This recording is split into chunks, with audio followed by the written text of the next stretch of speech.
पहले बंद कर देते हैं। इसमें मैं एक नया कंट्रोलर बनाऊंगा, ये सेम ही वैलिडेशन लगाएंगे अपना क्लाइंट साइड में हम लोग, ठीक है। सेम फॉर्म बनाएंगे, सर्वर साइड लिए भी सेम, क्लाइंट साइड लिए भी सेम, वैलिडेशन अलग अलग जगह से होगा बस, ठीक है। तो एक अलग से हम लोग यहाँ पर क्या करते हैं, नया कंट्रोलर बना देते हैं, न्यू कंट्रोलर। कंट्रोलर का नाम दिया मैंने, मान लो यहाँ पर ये एम्प्लॉय का बनाने जा रहे हैं, एम्प्लॉय, और इसका नाम क्या देते हैं, रजिस्ट्रेशन, ठीक है। राइट क्लिक, ऐड व्यू, और अरे यार गड़बड़ी बन गया, कॉपी कर लो, कोई बात नहीं है।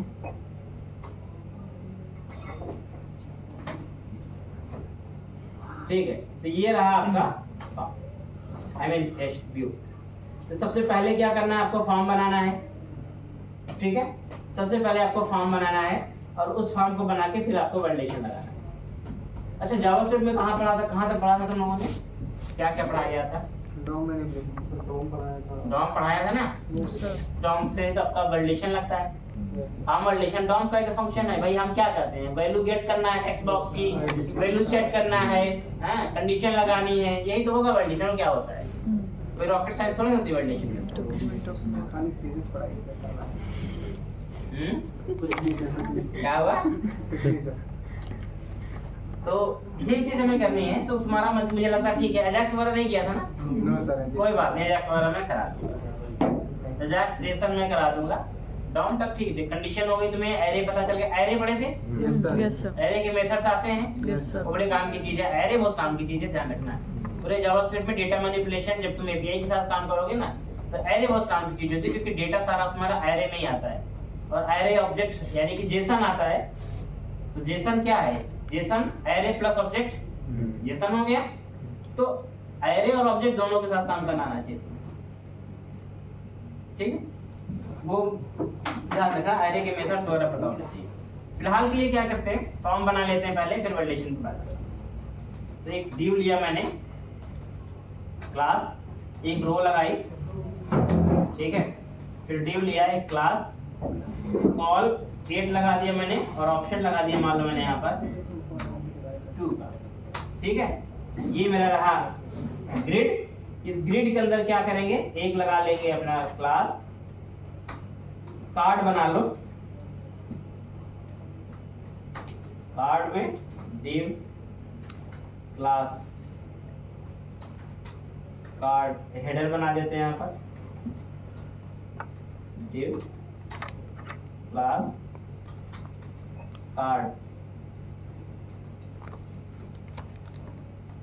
टाइटल यहाँ दे देते हैं रजिस्टर, H4 में, ठीक है। ये हेडर हो गया मेरा, div क्लास कार्ड बॉडी, ये रहा बॉडी। इसके अंदर हम फॉर्म बनाएंगे, तो आप यूज करेंगे फॉर्म टैग, सिंपली एक्शन वैक्शन कुछ अभी नहीं लिखना है, सिंपल इतना रखो, या फिर देना चाहो तो दे दो, कोई इशू है नहीं वैसे। और अभी हम बिल्कुल HTML फॉर्म बनाएंगे, ठीक है। फॉर्म लिया मैंने इसके अंदर, अब यहाँ पे क्या करेंगे, 2 कॉलम बनाना है, एक रो ले लिया, div class should be row, div class all 6, और इसके अंदर आपने लिया div क्लास फॉर्म ग्रुप,